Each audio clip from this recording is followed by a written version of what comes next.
Good morning বন্ধুরা, আশা করি সবাই খুব ভালো আছো, সুস্থ আছো। আমিও খুব ভালো আছি। নতুন একটা সকাল, নতুন একটা ভিডিওতে তোমাদেরকে জানাই অনেক অনেক স্বাগত। আজ মঙ্গলবার, মঙ্গলবারের এখন ঘড়ির কাঁটা প্রায় 8:30টার ঘরে। এখন থেকে আমি আমার ভিডিওটা শুরু করলাম। সকালে ছেলেদেরকে স্কুলে পাঠিয়ে দিয়েছি, তারপর এখন ভিডিওটা শুরু করলাম। চলো, সবার আগে আমার গাছগুলো দেখে আসি, আর আমার চোখ দিয়ে তোমাদেরকেও দেখাই আমার গাছগুলো, ফুলের গাছগুলো কেমন হলো। চলো, এই গাছগুলো বাইরে বের করে দিয়েছি। আর এই দেখো, তার আগে দেখো একটা রেনডেলি ফুটেছে এখানে। আর এই রেনডেলির কুড়িগুলো হয়েছে।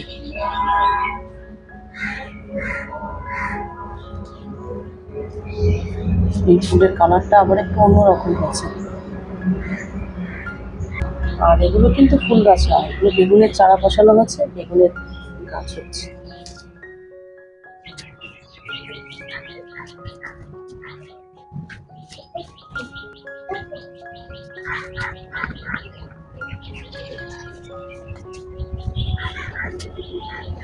আর এই গাছটা আমি গতকাল নতুন বসিয়েছি, এখানে অপরাজিতা গাছ ছিল, সেখানে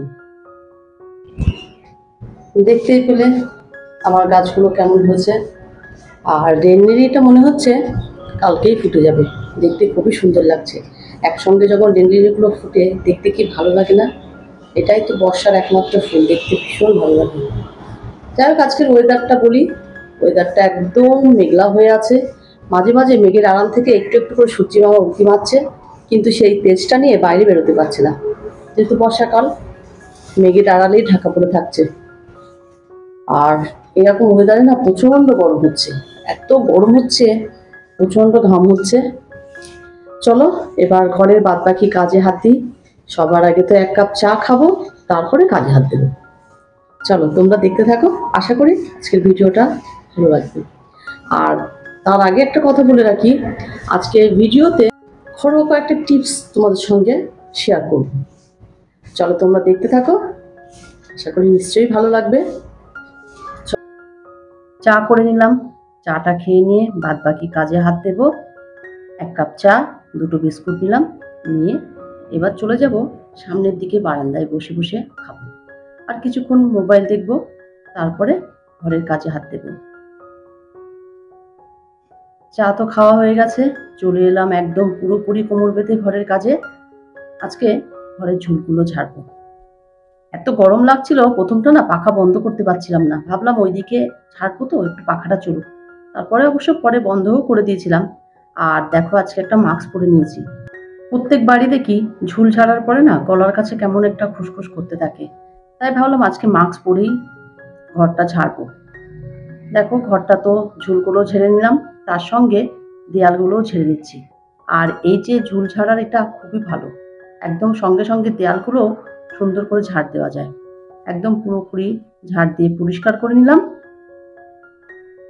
এই সব কাজগুলো তো রোজ করা যায় না, তবে আমি চেষ্টা করি মাঝে মাঝে একটু ঝুল দেখলে সেটা পরিষ্কার করার। চলো, তোমাদেরকে আজকে আমি বলেছিলাম যে কয়েকটা টিপস তোমাদের সঙ্গে শেয়ার করব। মানে আমি যেভাবে কাজগুলো করি সেই টিপসগুলোই তোমাদের বলছি। এই দেখো, চলে এলাম পাখা মুছতে। পাখা মোছার জন্য আমি কি নিলাম বলো তো? গোল বালিশের কভার, একটা লম্বা গোল বালিশের কভার পাখার এই ডানাগুলোর মধ্যে একটা একটা করে ঢুকিয়ে দিয়ে ভালো করে মুছে বের করে নিয়ে আসবো। তাহলে কি হবে বলো তো? ধুলোটাও চোখে নাকে মুখে যাবে না, আবার বিছানাতেও পড়বে না বা মেঝেতেও পড়বে না। এইভাবে প্রত্যেকটা পাখার ডানাগুলো মুছে পরিষ্কার করে নেব। পাখাটা দেখো আমার কিন্তু পরিষ্কার হয়ে গেছে। ঝুল ঝাড়া মানেই বুঝতেই পারছো, ঘরের ফার্নিচারগুলো প্রচুর পরিমাণে নোংরা হয়, তাই ঘরের ফার্নিচারগুলো এবার একে একে মুছে নেব। সব কিছু তো মুছছি, সেগুলো তো দেখানো সম্ভব হয় না, তাই কিছু কিছু জিনিস মুছলাম, সেগুলোই তোমাদেরকে দেখালাম। খাটটা পরিষ্কার করে নিলাম, নিয়ে এবার চলে এলাম জানালার কাছে। ঘরের পর্দাটাও খুলে ফেলবো। এখন আর পর্দা লাগাবো না, কয়েকটা পর্দার অর্ডার দিয়েছি, আসুক, তারপরে আবার নতুন করে পর্দা লাগাবো। এদিকে দেখো, সবকিছু মোছামুছির কাজ চলছে। জানালাটাও আমি এইভাবে মুছে নিচ্ছি। আর আমার কাঠের জানালার সঙ্গে বাইরে কিন্তু কাঁচের জানালার পাল্লাও আছে। আজকে আর গ্রিল, কাঁচের জানালা এগুলো পরিষ্কার করবো না, শুধু এই কাঠের জানালাটাতে পরিষ্কার করব। কারণ রান্না বান্না করতে হবে, অনেকটাই বেলা হয়ে যাচ্ছে। আর যেদিন দেখো কাজে হাত দিয়ে ফেলি না, পরপর সব কাজে মন লেগে যায়। মানে যেদিন মনে হয় করব সেদিন তো একদম সমস্ত কাজ করতে শুরু করি। বিছানার চাদরটাও এবার চেঞ্জ করব। বিছানার চাদর চেঞ্জ করতে করতে হুড়মুড়িয়ে আওয়াজ শুনতে পেলাম। বাইরে চলে গেলাম, গিয়ে দেখলাম এই যে হনুমান এসেছে। তোমাদের সঙ্গেও আজকে একটু দেখা করিয়ে দিলাম। এখানে তো বসে আছে, আর আমার যে পেয়ারা গাছটা আছে সেই পেয়ারা গাছের উপরেও দেখো কতগুলো বসে আছে। মানে আজকে আর একটা পেয়ারাও রাখবে না। দেখো কিভাবে পেয়ারাগুলো পাড়ছে, একদম সরু ডালের উপরে কিভাবে পেয়ারাগুলো পেরে নিয়ে চলে যাচ্ছে। মানে আজকে আর আমাদের জন্য রাখবে না। একটু তাড়া দেওয়ার চেষ্টা করলাম, ঘুরে বসলো, আমাকে পাত্তাই দিল না। মনে হচ্ছে আর রাখবে না পেয়ারা, খাক, আমি আমার কাজ করি। আবার চলে এলাম ঘরে। ঘরে এসে বিছানার চাদরটা একেবারেই চেঞ্জ করে নিলাম।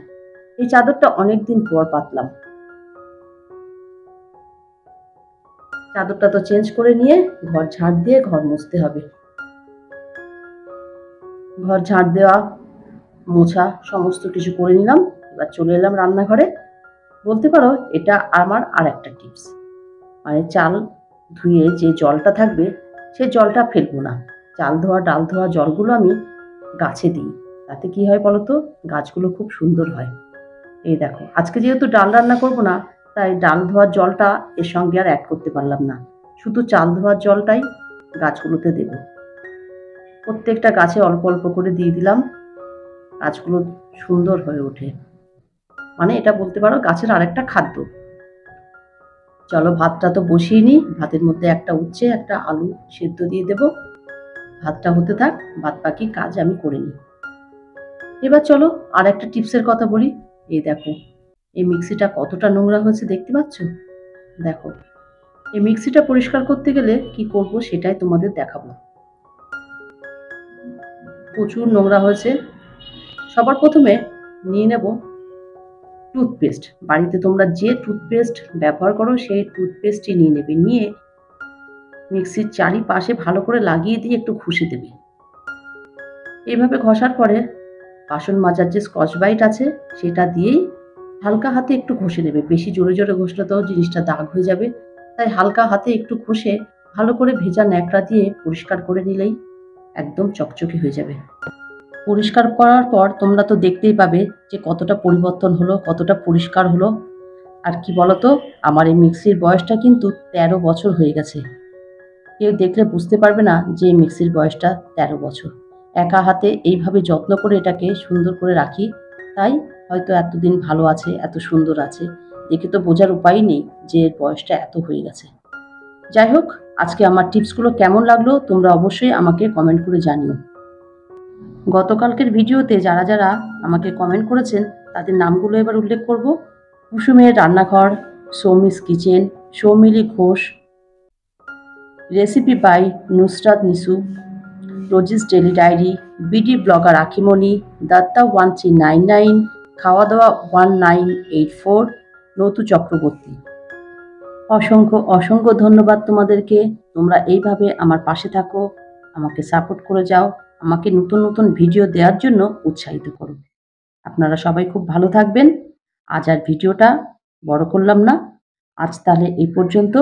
আমার ভিডিওটা যদি তোমাদের ভালো লেগে থাকে please like comment share and subscribe করো। সবাই খুব ভালো থেকো, সুস্থ থেকো। দেখা হবে অন্য কোনো নতুন ভিডিও নিয়ে। টাটা।